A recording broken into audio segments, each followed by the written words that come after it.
Good day and welcome to your favorite program, The Conversation, coming to you live from TV 360 here in Lagos, Nigeria. My name is Nelson Ekujimi. I'm a public affairs analyst, and I have here with me in the studio today to discuss topical national issues.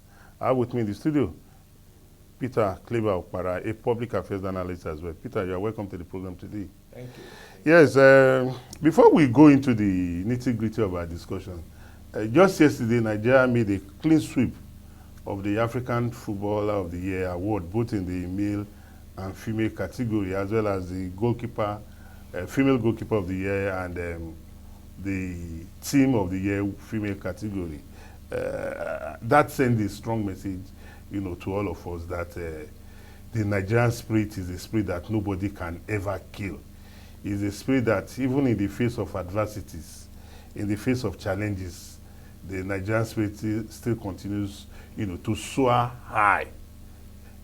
Yeah, that's it. But then we will not overlook the below par status of the senior male national team. Yes, okay. That means we need to, in recent times. Yes, we need to put so much tax in trying to bring our our male national team up to par with the female national team, which have been declared as the best team in Africa.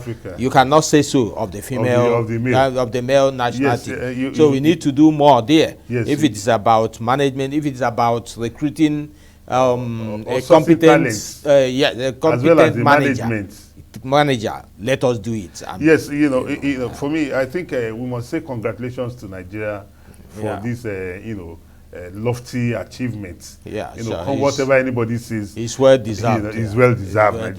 Nigeria has done very well. Congratulations, Nigeria. Congratulations, Nigerians. Congratulations, Victor Osimhen, Asisa Toshuala, Nnadozie Chiamaka, as well as the Super Falcons. So congratulations, Nigeria. We go to the topic of our discussion this day, which is the Rivers State crisis. We saw that earlier, when the crisis reared its ugly head, there was this invasion of the Rivers State House of Assembly by some persons, and it resulted in a bombing, development.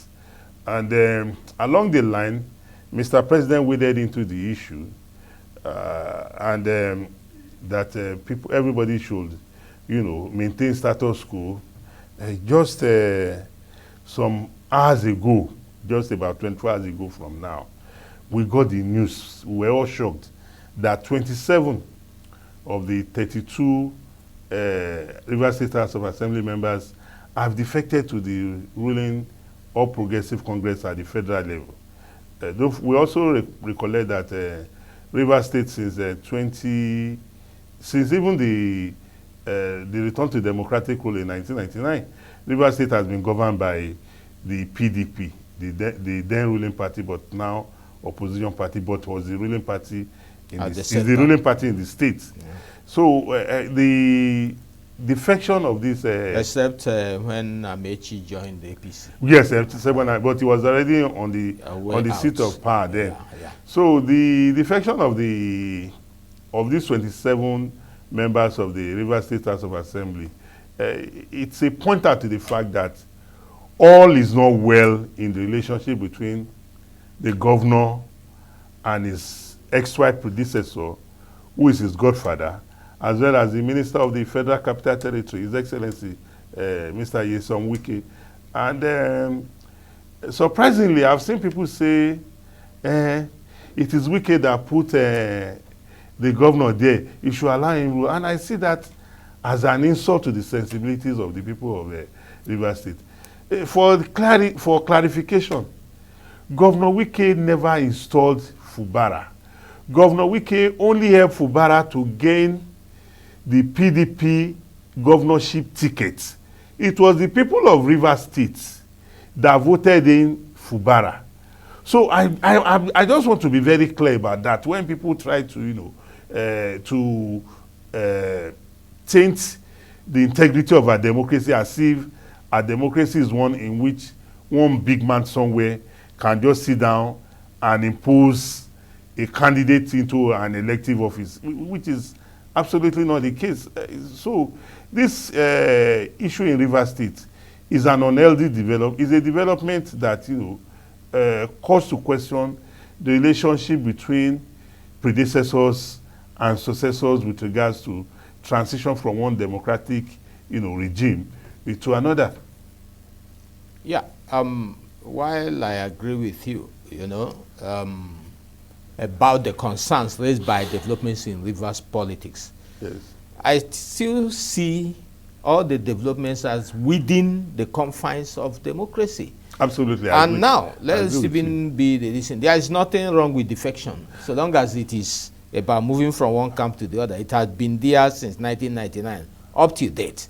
Even the Constitution gives you the right to associate with whoever you want. Fine. Freedom of association. So let us not even see the crisis in the fact that the legislators changed camp, because it has been reoccurring. It's a recurring at every level of governance since 1999. Yes. But if we are now looking at the soured relationship between Mr. Wike and Mr. Fubara, that is, we are expecting that one way or the other, whatever be their soured relationship, it should not interfere in the smooth governance of the state and the peace and tranquility of the state. Yes. But then, many other people are on the sidelines, building their own interests, building their own interpretations. One, you ask me, is it wrong, or is it even a sign of a crisis that legislators defected from one party to the other? And I will say no. But where it is wrong is where maybe people now feel that sign of harmony is with legislators being with the executive, being on the same path, and these are tests for the democratic process. There is nothing wrong or about them. Let it play on. If now there is a disagreement between Governor Fubara and the person people say that put him there, in quote, put him there, let them sort it out without infringing on the peace and tranquility of Rivers State, as well as the good governance. Yes, and good governance of the nation, of Rivers State and of the nation. Now, having said that, what is happening in Rivers State, I want to even position, it's not absurd. That now means if it's not unusual. It's not unusual. It's not unusual. If the legislators, by changing camp, means that they will put much pressure on the government, that's the executive, to perform, let it be. Let us even see how it pans out. Let the points of divergence be very, very well spelled out. It is not compulsory that the party that controls the executive must also control the legislature. Whatever be their individual grievances, that led to that kind of action, let them sort it out within the democratic tenant, so that at the end of the day, governance will not suffer, the people of Rivers will not suffer, and then that will now bring it up. The people of Rivers must learn, to play by the rules, even if in allocating blame. You can't just make interpretation of a situation. These legislators are favorable to Wike, they defected. That means the Wike is fighting the governor.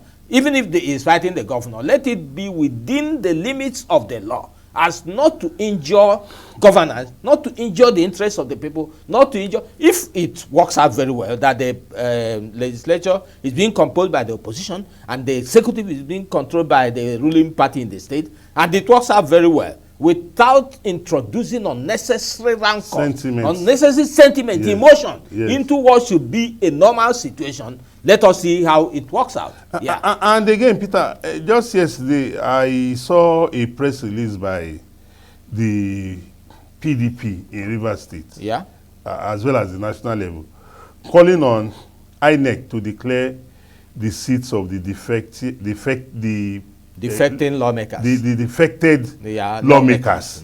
And for me, I think the essence of the media is to educate viewers or listeners or readers, on what the law says. Under the law, the only authority that can notify INEC about the vacancy of member seat Yeah. is the State House of Assembly. Yes. A political party cannot do that. Sure. It is for the Speaker of the House to send a letter that these members have defected from the party that, that through which they came into. And also, we must also remember that the Constitution says the defection will only be tenable if it can be proven that the party is divided. The party is divided, that there's crisis within the party. And we all know for free that as we speak now, the PDP in Rivers State is divided between two camps. So, like you have rightly said, that politicians change camp or defect. It should be something we should look at from the point of view of, is it in the interest of the people? Because definitely you expect that for a politician to have defected, you expect in rational thinking that he must have consulted with his constituents. That my constituents, I came in on the ticket of party A. You are the people that voted for me. Now I'm going to party B, and if his constituents say go ahead, so long as you are your move is in line with the provisions of the Constitution. I don't see anything wrong in it, and you have rightly put this issue clearly before us or all on the table. That look, if this is what we even make for good governance, checks and balances. So long as the interests, the peace the people and tranquility of Rivers State is not endangered. All well and good. It will even deepen our democracy. Let me come into the issue of PDP writing INEC. As you say, it's absurd. I believe that PDP is haunted by its own misdeeds while in power. Why did I say so?